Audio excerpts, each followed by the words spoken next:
With Steph Curry sitting out, the Warriors are hovering around the 500 mark against a Pelicans team missing half of its starting lineup last night.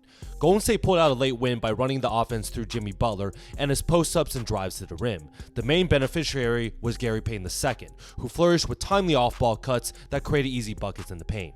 I want to break down how this duo helped seal the win, so let's get to it.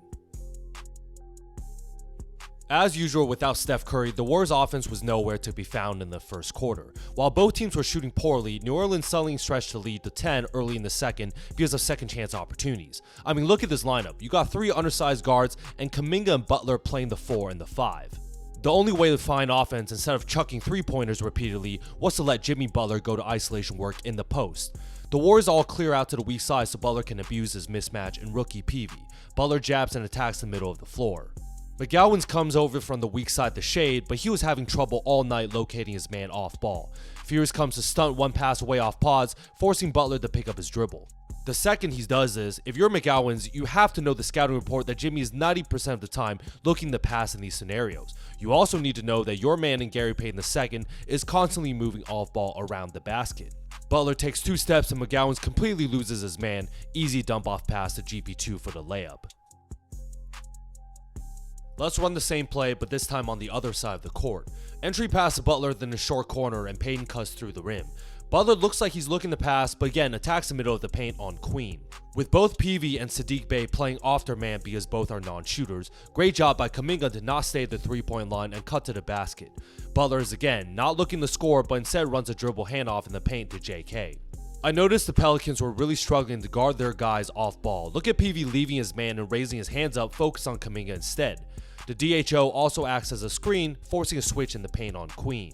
Intelligent play by JK to bounce it right to the open man to GP2, who loses the rookie Peavy off ball for an uncontested dunk. Timeout New Orleans. I remember breaking down a previous video on the last win against the Pelicans a few weeks ago, and man, Saddiq Bey is just a terrible off-ball defender.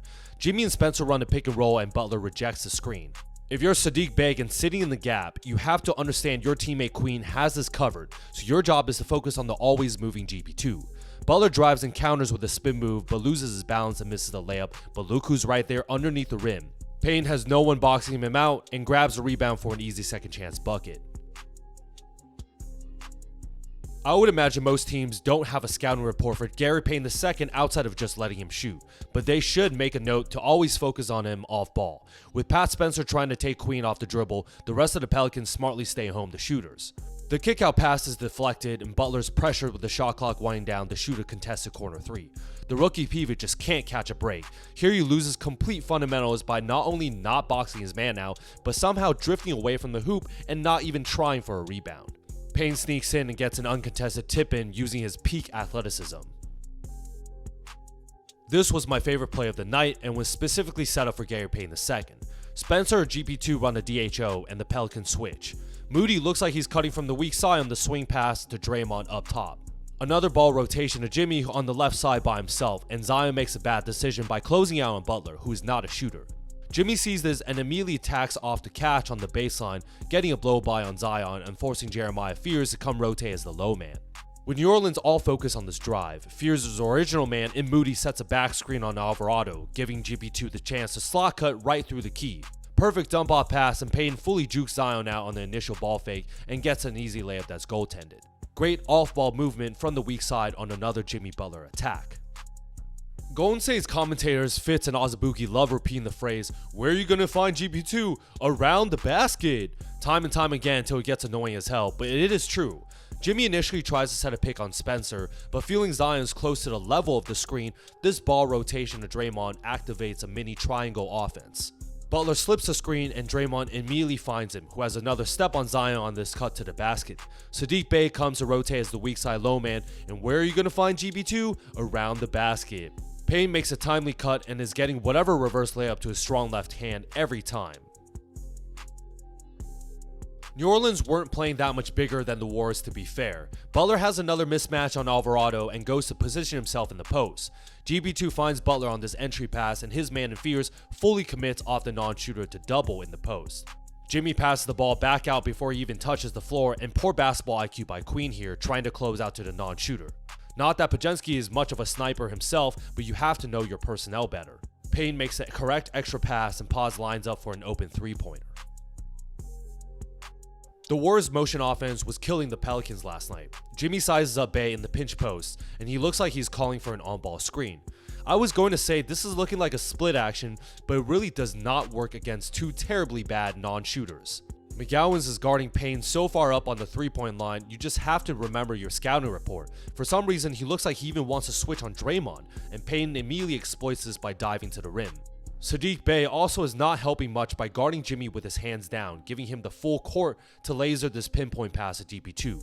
Queen is late to help as a weak side low man, and Gary gets a nice poster dunk and signature head scratch celebration. Draymond and Post did a decent job on Zion all night.